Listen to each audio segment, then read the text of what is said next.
என்ன ஜெஸ்மி யோசனை பண்ணியிருக்கீங்க? இல்ல உங்களோட ஜாதகத்தை போய் நேற்று பார்த்தோம் தானே.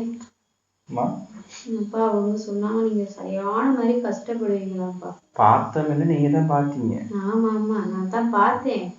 நீங்க சரியான மாதிரி கஷ்டப்படுவீங்களா, எது எடுத்தாலும் கஷ்டம் தான் படுவீங்களா, உங்களுக்கு பிடிச்சிருக்க அந்த தோசைனால.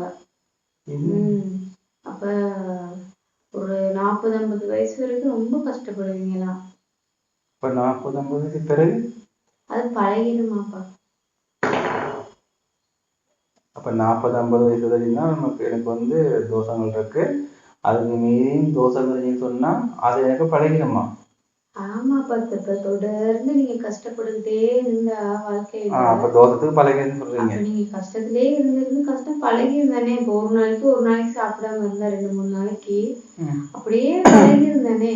உங்களுக்கு விளங்குதா? இப்ப நான் சொல்றேன், கஷ்டம்ட்டு ஒரு நேரத்துக்கு சாப்பிடணுங்களே, அப்படியே நீங்க தொடர்ந்து செய்யும் போது அது அப்படியே உங்களுக்கு பழகிடும் தானே. பழக தோஷமா அப்படியே மாறிடும்.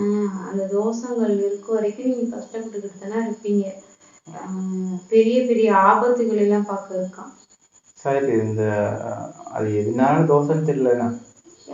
நான் கேட்க மறந்துட்டேன், அது என்ன தோஷம் அப்படின்ட்டுப்பா. உங்களுக்கு பிடிச்சிருக்க தோஷம் என்னன்ட்டு அதுக்கு பரிகாரம் எதுவும் இருக்கான்னு கேட்க மறந்துட்டேன். கொஞ்சம் இருக்கிறீங்களா? கால் பண்ணி கேட்டு இருந்தேன். இதெல்லாம் நீங்க முதல்ல கேட்டுருக்கணும் டாக்டர். யாரு ஜோதிகாட்ட அதான் இப்ப கேட்டு வரட்டுமாப்பா? நீங்க ஒண்ணு கேட்க தேவையில்லை.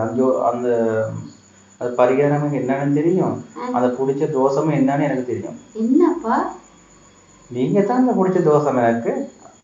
இப்ப 8 வருஷமா போட்டு வாடுறதுன்னா அந்த தோஷம் நீங்க தான். அதுக்கு பரிகாரம் நான் எங்க வீட்டுக்கு போறது.